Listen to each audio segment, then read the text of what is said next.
రాజకీయ పార్టీల్లో చేరాలంటే కొన్ని గుణాలు ఉండాలి.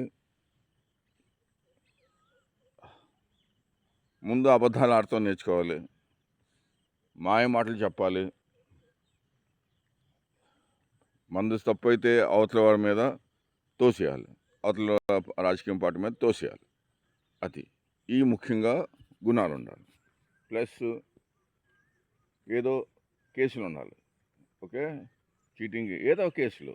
ఓకే, చట్టవిరోధంగా ఎవరైతే ఏం చేస్తాడో కేసులు ఉండాలి. అది సో ప్రజలు అదే ఓటర్లో అలాంటి వాళ్ళకి పెద్దపీట వేస్తారు. అది ఎందుకంటే కలియుగంలో ఎవరైతే నేరాలు చేస్తాడో, ఎవరైతే అవినీతి చేస్తాడో వాళ్ళకి ఈ యుగంలో వాళ్ళకి విజయం దక్కుతుంది వాళ్ళకి. సో ఎవరైతే కోటి లింగాల్లో లింగంలాగా ఉంటాడో వాడికి ఈ యుగంలో పెద్దవాడికి పెద్ద పేరు ఉండదు, పెద్ద ఒక సామాన్యులాగా మిగిలిపోతాడు. అది ప్లస్ ఈ ప్రభుత్వం ఘనత చేసింది ఏంటంటే మగవాళ్ళకి ఆడవాళ్ళకి చిచ్చు పెట్టి, అంటే ఆడవాళ్ళకి ఆధార్ కార్డు చెల్లుద్ది, మగవాళ్ళకి ఆధార్ కార్డు చెల్లుతుంది.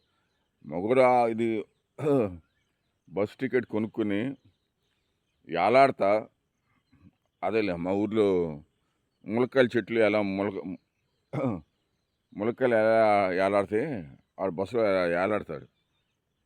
వాడికి సీట్ ఎవరు వాడి వయసు కూడా ఎవరు ఈ రోజుల్లో ఎవరు గమనిస్తలేదు. వాడి కర్మ పడితే పడినే అంతే. సో అది సో ఓటర్లు తెలుసుకోవాలి ఎవరిని ఎన్నుకుంటున్నావు ఏంటి.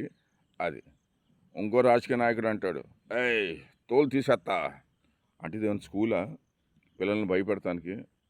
ఈ రోజుల్లో పిల్లల్ని కూడా టీచర్ అనలేడు. ఎందుకంటే ఆ పదం వాడాడంటే వాడి మీద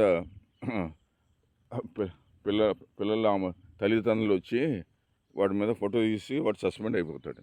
అది సో ఆంధ్రప్రదేశ్ నివాసులు సిగ్గుసేటుగా I need to use this పదం.